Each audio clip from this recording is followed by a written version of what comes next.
Assalamu alaikum viewers, I'm Swadia Chaudhary here, and today I will be deliver lecture on chapter number 2, real and complex numbers of ninth mathematics science. चलिए time waste किए बगैर हम इसी तरफ चलते हैं। इसमें कुछ डेफिनेशंस हैं जो मैं आपको सबसे पहले बताना चाहूँगी। हमारा चैप्टर नंबर है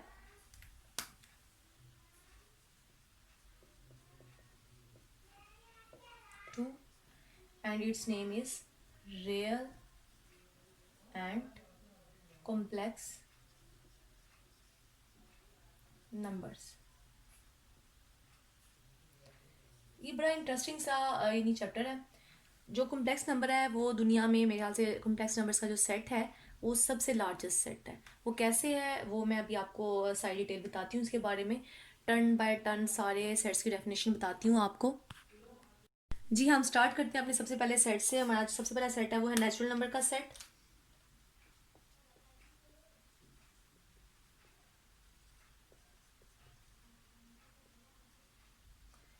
अब नेचुरल नंबर्स होते क्या हैं? The numbers 1 2 3 which we use to counting certain object is called natural number. और पॉजिटिव इंटीजर्स, हम रियल लाइफ में जो नंबर्स की किसी भी चीज़ की ऑब्जेक्ट्स की काउंटिंग के लिए जो नंबर यूज़ करते हैं वहाँ पे क्या कहलाते हैं? नेचुरल नंबर कहलाते हैं। और नेचुरल नंबर को हम किस से शो करते हैं? एंड से। और इसके एलिमेंट होते हैं 1 2 and 3 एंड सो ऑन। ये एक आपका इन्फानाइट सेट है जिसकी हमें एंड वाली वैल्यू पता ही नहीं है। अब नेक्स्ट चलते हैं। से नेक्स्ट सेट जो आपका है वो है होल नंबर्स का set. Whole numbers, if we include 0 in the set of natural number, the resulting set is called whole number. अगर हम इस नेचुरल नंबर के सेट में जीरो को इंक्लूड कर दें तो जो हमारे पास नया सेट बन जाता है वो आपका होल नंबर का सेट कहलाता है। और होल नंबर के सेट को हम जाहिर करते हैं डब्ल्यू से। एंड 0 1 2 3 इसके सो ऑन इसके क्या है? एलिमेंट्स हैं। और जो नेक्स्ट हमारा सेट है वो क्या है? इंटीजर्स।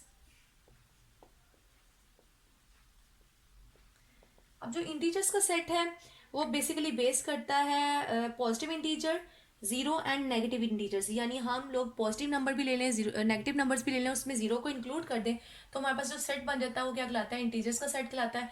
इसको हम दो तरह से रिप्रेजेंट कर सकते हैं, जैसे -2 -1 0 1 एंड 2। यानी एक साइड पे नेगेटिव वैल्यूज, एक साइड पे क्या है? Positive values. इसके अलावा हम इसको 0 +-1 +-2 इस वे में भी क्या कर सकते हैं? डिफाइन कर सकते हैं। और इंटीजर्स के सेट के बाद हमारे पास जो नेक्स्ट सेट आता है वो सेट ऑफ क्या है? Rational number.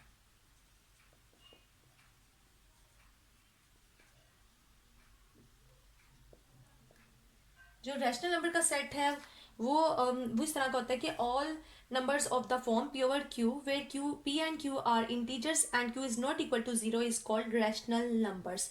यानी आप इसको क्यों से साइड करते हैं? एक ऐसा सेट है जिसमें हम हर नंबर को किस तरह से रिप्रेजेंट कर सकते हैं? पी ओवर क्यू की फॉर्म में, यानी फ्रैक्शन की फॉर्म में साइड कर सकते हैं।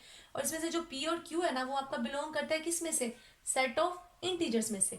और जो क्यू की वैल्यू है वो जीरो के इक्वल नहीं होनी चाहिए। अगर ये वाली वैल्यू आपकी जो डिनोमिनेटर की वैल्यू है अगर ये जीरो के इक्वल हो जाती है तो हम लोग इसको कैलकुलेट ही नहीं कर सकते। आप कैलकुलेटर पे भी चेक कर लीजिएगा, जब आप किसी भी नंबर को जीरो से डिवाइड करते हैं तो मैथ एरर यहाँ डिफाइंड आ जाता है, तो वो पॉसिबिलिटी नहीं है। इसलिए यहाँ पे वो एक रिस्ट्रिक्शन लगा देता है कि आपका जो क्यू है वो जीरो के इक्वल नहीं होना चाहिए। और बाकी आपके इस सेट में से कोई भी नंबर्स हो सकते हैं, जब आप इनको फ्रैक्शन की फॉर्म में लिखते हैं तो आपके पास क्या मिल जाता है? रैशनल नंबर का सेट। नेक्स्ट जो है आगे हमारे पास इरेशनल नंबर का सेट आ जाता है।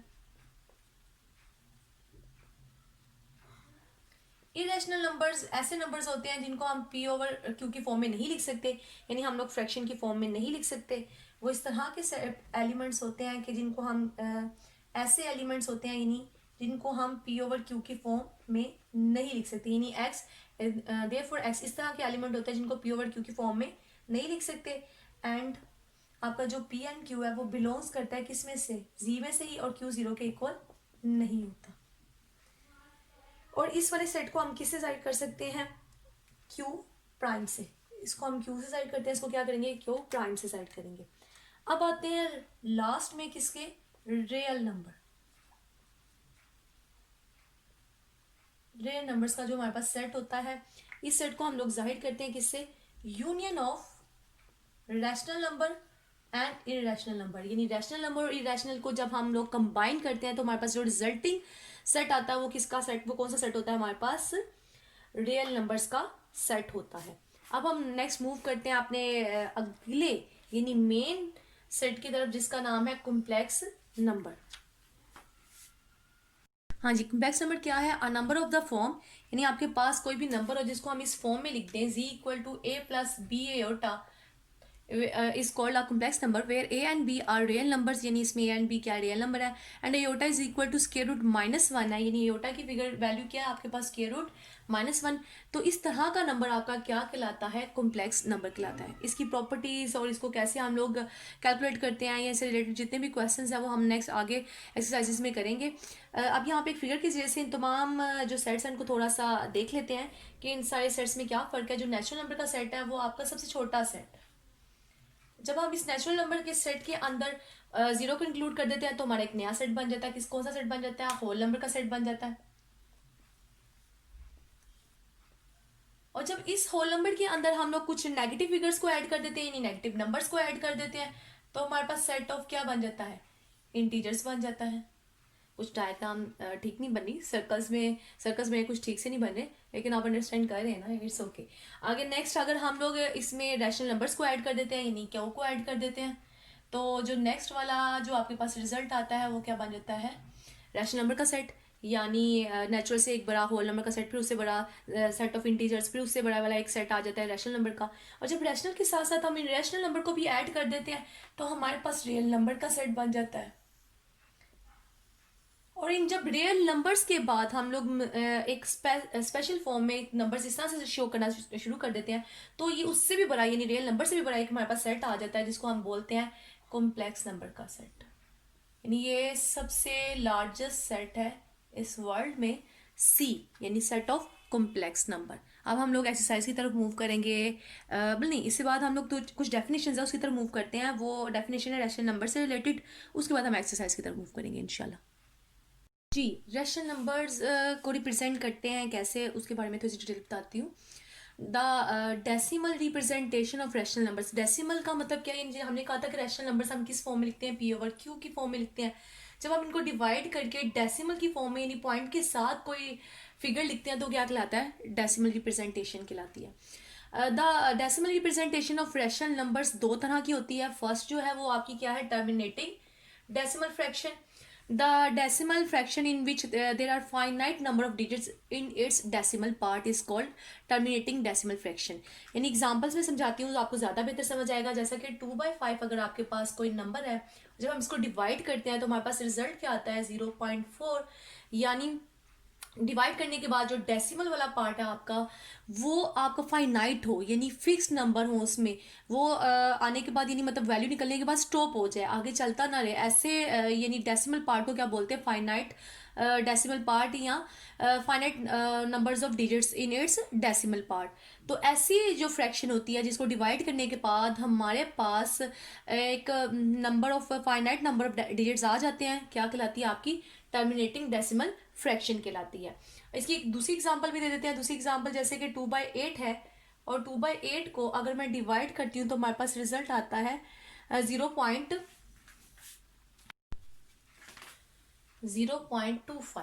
तो यानी इसका जो डेसिमल पार्ट है वो भी क्या है, फाइनाइट है हमारे पास। तो इस सिचुएशन में भी जो रिजल्ट निकला है वो फाइनाइट नंबर ऑफ डिजिट्स निकले हैं इन इट्स डेसिमल पार्ट। तो ये भी आपके पास एक कैसी फ्रैक्शन है, टर्मिनेटिंग डेसिमल फ्रैक्शन है आपके पास। अब जो इसकी सेकेंड टाइप है वो क्या है, recurring and non terminating decimal fraction. Non terminating से ही आपको पता चल रहा है कि यानी इसके डेसिमल पार्ट में नंबर जो है वो स्टॉप नहीं होंगे, चलते चले जाएंगे। और यहाँ पे एक और वर्ड लिखा है रकरिंग, यानी दोनों सेम नेम है, आप रकरिंग डेसिमल फ्रैक्शन भी कह सकते हैं उसको और नॉन टर्मिनेटिंग डेसिमल फ्रैक्शन भी कह सकते हैं। तो the decimal fraction in which some digits are repeated again and again, यानी डेसिमल पार्ट में आपके जो डिजिट्स हैं वो रिपीट होते चले जाते हैं, बार बार एक ही नंबर रिपीट होता है या एक से ज़्यादा नंबर रिपीट होते हैं एक ही सीक्वेंस में। तो इन द सेम ऑर्डर, यहाँ पे सेम ऑर्डर वर्ड लिखा है, यानी सेम ऑर्डर का मतलब है कि एक ही ऑर्डर में बार बार नंबर रिपीट होते हैं। In its decimal part is called recurring decimal fraction और नॉन टर्मिनेटिंग डेसिमल फ्रैक्शन उसको बोलेंगे। जैसे कि एग्जांपल के तौर पे अगर आपको 2/9 को डिवाइड करते हैं तो आपके पास रिजल्ट आता है 0.2222 और ये चलता चला जाता है।